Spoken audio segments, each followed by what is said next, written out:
જય સિયારામ. મિત્રો, હું રાઘવ ડાભી. 22મી જાન્યુઆરીએ જ્યારે ભગવાન રામલલ્લાની મૂર્તિ સ્થાપિત થવાની છે ત્યારે સમગ્ર દેશમાં ઉત્સાહનો માહોલ છે.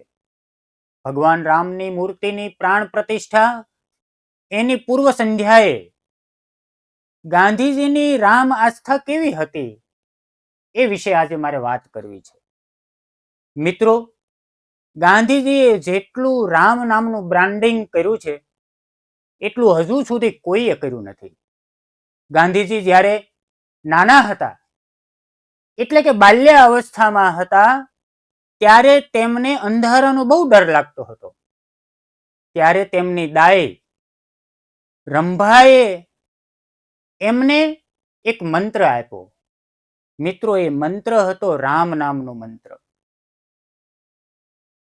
ગાંધીજીએ આગળ જતા લખ્યું કે આ રામ નામના મંત્રને લીધે મારો ડર છે એ એકદમ દૂર થઈ ગયો. એક રીતે કહીએ તો મોહન નામના છોકરાની બીક રામ નામે ઉડાડી દીધી હતી. રામ અને રામાયણને ગાંધીજીએ આખી જિંદગી યાદ કર્યા છે અને યાદ રાખ્યા છે. મજાની વાત એ છે કે આફ્રિકામાં ઇન્ડિયન ઓપિનિયન અખબારની પ્રેસમાં ગાંધીજીએ જે પહેલું પુસ્તક લખ્યું હતું તે હતું તુલસીકૃત રામાયણ. મિત્રો, કહેવાની જરૂર નથી કે એ ગુજરાતી ભાષામાં તેમણે છાપ્યું હતું. ગાંધીજી હંમેશા પ્રાર્થના પછી ધૂન ગવડાવતા, રઘુપતિ રાઘવ રાજા રામ. ગાંધીજીએ કહ્યું હતું કે રામ નામ મારા માટે અમોઘ શસ્ત્ર છે. આપણે જાણીએ છીએ કે ગાંધીજી રામ રાજ્યની સ્થાપના થાય એવું ઈચ્છતા હતા, પરંતુ ગાંધીજીની કલ્પના એ કેવું રામ રાજ્ય હોવું જોઈએ.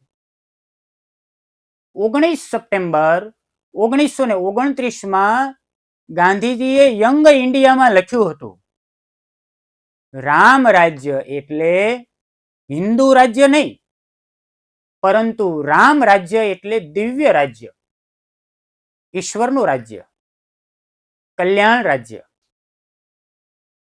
તેઓ કહેતા કે મારા માટે રામ અને રહીમ એક જ છે. એક જગ્યાએ ગાંધીજીએ કહ્યું હતું કે મારા હિન્દુ ધર્મે મને અન્ય ધર્મોનું સન્માન કરવાનું શીખ્યું છે.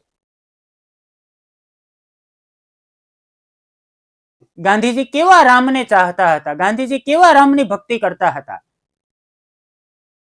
આદર્શ પુત્ર રામ, આદર્શ પતિ રામ, આદર્શ ભાઈ રામ, આદર્શ મિત્ર રામ તથા આદર્શ રાજા રામ. ભગવાન શ્રી રામને એ કયા કયા ગુણોથી ચાહતા હતા?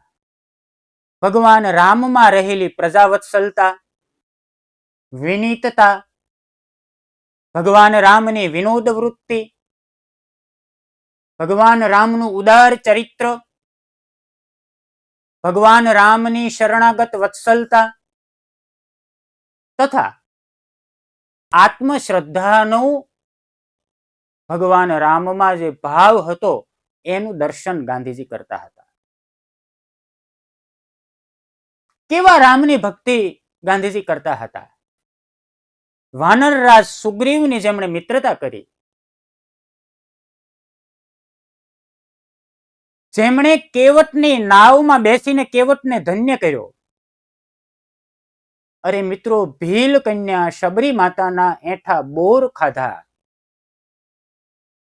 પીડિત અહલ્યાનો ઉદ્ધાર કર્યો. આ બધા જ ઘટનાઓની અંદર આપણને એક આદર્શ રાજાનું ચરિત્ર દેખાય છે. ગાંધીજીના માટે આ બહુ મહત્વનું હતું. અંતે મને કહેવા દો કે ગાંધીજીએ રામ નામના મંત્રથી જે યાત્રા શરૂ કરી હતી એ ગાંધીજીની યાત્રા હે રામ સાથે વિરામ લે છે. એટલું કહી શકીએ કે બાપુએ પોતાનું સમગ્ર જીવન રામ નામના સહારે વિતાવ્યું હતું.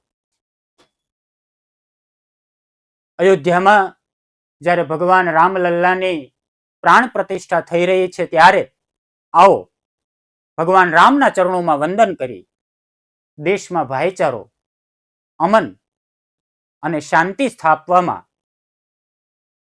જે ભાવના ગાંધીજીની હતી, જે રીતે ગાંધીજી નિમિત્ત બન્યા હતા, એ જ રીતે આપણે સૌ ભારતીયો આ દેશમાં અમન અને શાંતિનું સ્થાપન થાય એ માટે પ્રયત્નશીલ રહીએ.